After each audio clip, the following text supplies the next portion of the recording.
We're all super excited about the upcoming Black Panther Wakanda Forever movie with all those cool underwater scenes. So in this video, we're going to go over how to take a dry shot and turn it into a submerged and murky underwater shot right inside of After Effects. Make sure to join our Patreon to get a ton of perks, including a private VFX Masterminds chat where you can talk to other VFX artists. Link in the description below. All right, so the first thing we want to do is right click on the clip and go up to Track and Stabilize and select Track Camera. After Effects will generate a number of tracker points to figure out the camera motion at different depth points of the scene. To see how well our tracker did, under the Advanced tab, check the average error number. We want this to be as close to 0 as possible. To force the camera tracker to get more accurate results, set the Solve method to Typical and turn on the Detailed Analysis checkbox. Let the tracker analyze the camera again, and this time we have a much better result. Next, select a group of spots along the ground plane and then right-click and choose Set Ground Plane and Origin. Then right-click again and create a solid and camera. Adjust the direction of the solid so that the green Y-axis arrow is pointing into the scene and the red X-axis arrow is pointing to camera right. Then select spots around other prominent planes in the scene like the walls, ledges, and tops or sides of objects that we want to track things onto, and add solids for each of those surfaces. Then we'll go ahead and rename all the solids according to the surfaces they're tracked to for good organization.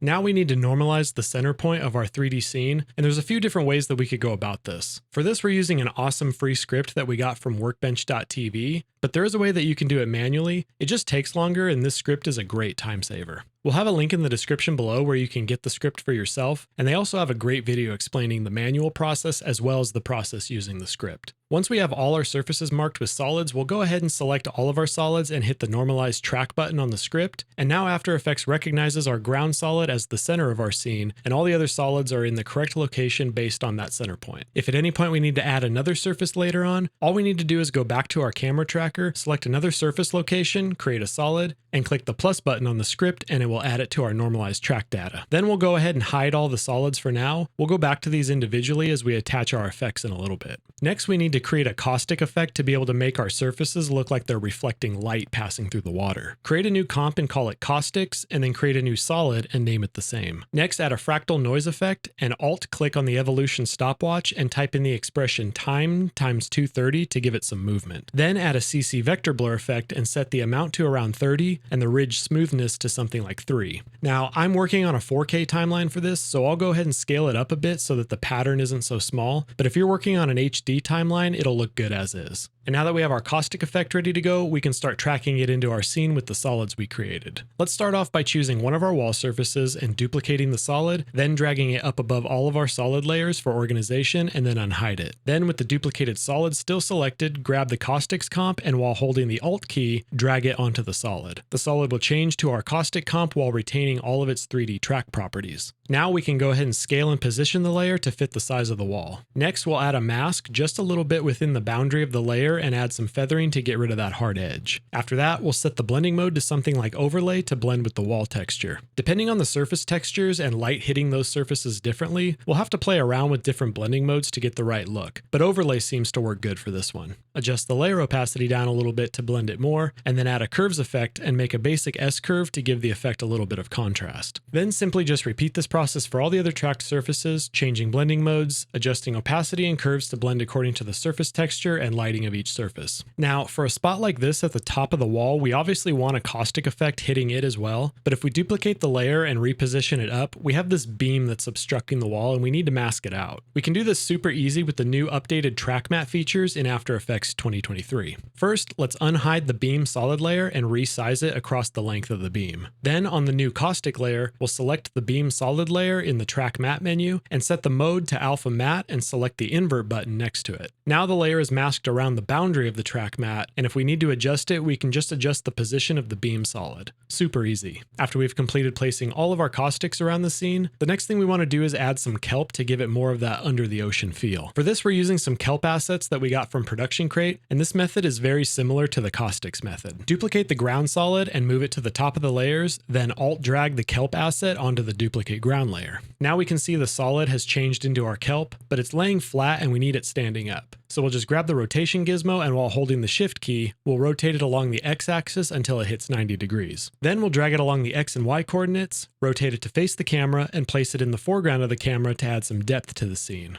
In our camera options, let's enable depth of field to be on and adjust the blur level to add to the depth even more. Then just repeat the process by duplicating the kelp and rotating and positioning around the scene. If the color and lighting doesn't quite match that of the scene, we can simply just add a curves effect to each of the kelp layers and adjust each one accordingly. Now, another thing that I'm noticing is that all of these kelp assets are moving at the same speed because they're just duplicates of each other, but we want them to have slight variation in their motion. Let's right-click on each one and go to Time and Time Stretch and set the duration to something like 130 to 150 to slow the movement down at different intervals per clip. Then click on the frame blending checkbox 2 times to smooth out any choppiness there might be from slowing the clips down. Next thing we want to do is add some light rays coming down into our scene from the water surface. To do that, create an adjustment layer and call it Light Rays. Then we'll pre-comp the layer and name it the same. Go into the pre-comp and drag in the original clip and place it below the adjustment layer. With the adjustment layer selected, we'll add a tint effect and a curves effect. Then we'll drag the black point of the curves effect toward the right along the bottom until everything turns pitch black right before it crunches out the sky. Next, we'll draw a rectangle mask on our original clip and set it to subtract to mask out the bright parts of the lower half of the scene, and then we'll add a black solid at the bottom to fill in the masked out section.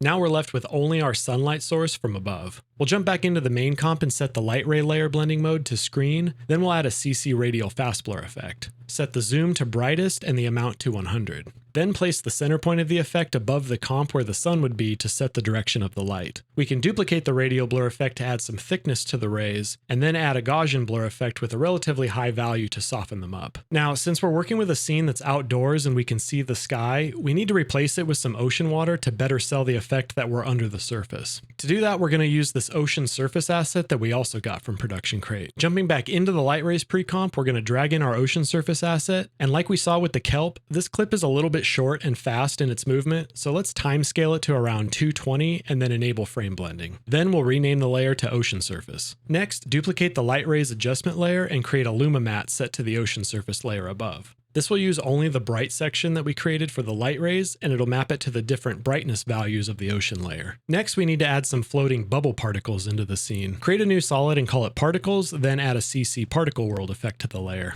Hit Y on the keyboard and drag the layer back across the timeline so that our particles have already began generating before the first frame. Then, back in the Effect Control panel, set the birth rate to 0.2 and the longevity to 100 so that our particles stay in the scene for the entire duration and don't die off. Next, let's push the position of our generator into the scene a little bit along the Z-axis and adjust the X, Y, and Z radiuses to fill the entire scene. Under the Physics tab, let's set the animation style to Fractal Omni, the velocity to 0, and the gravity to negative 0.002 so that the particles float upward. Then in the Particle tab, set the particle type to Faded Sphere, the birth and death sizes to around 0.15 each, the size variation to 100%, max opacity to around 60%, and let's set the color to around a neutral gray. Now after all of that, we need to actually color grade the shot to give it that deep underwater blue look. So we'll create a new adjustment layer and call it Look, and for this I'm using the Mojo 2 plugin from Red Giant because it has some cool presets I can start with and then adjust according to my taste, but you can also use the built-in Lumetric color effect to get a creative look with some tweaking. Then we'll add a curves effect to boost the blues and greens a little more and add an overall contrast curve. One thing I'm noticing that I don't like is how bright the light source is looking right now, so let's duplicate the light rays layer and place it underneath the first one. Then delete the effects from the duplicate, set the blending mode to hard light, add a tint effect and map the white to a subdued blue color, then set the opacity to 50%. Now we can see a little more of that ocean surface detail and the light isn't as harsh. One thing we're definitely missing from the overall look though is that cloudy murky look. So let's hop back into the look layer and add an optical glow effect from Red Giant. We'll set the amount to 3, the size to 150, the fall off and highlights only to 30, the roll off to 70, and the vibrance to 100. Now it really feels like we're deep underwater. And last but not least, the final thing that we need to do is add some distorted refraction to the entire scene where it looks like everything's kind of warbling around a bit. Let's add one more adjustment layer and call it Turbulent Displace. Then we'll add a Turbulent Displace effect and set the amount to around 10, the size to 150, and the complexity to around 1.7. Then you can go back and add any more elements to the scene that you wish, like more kelp, fish, coral, change the size of the particles, anything that you think will add more details to the scene, and then render out the final composite.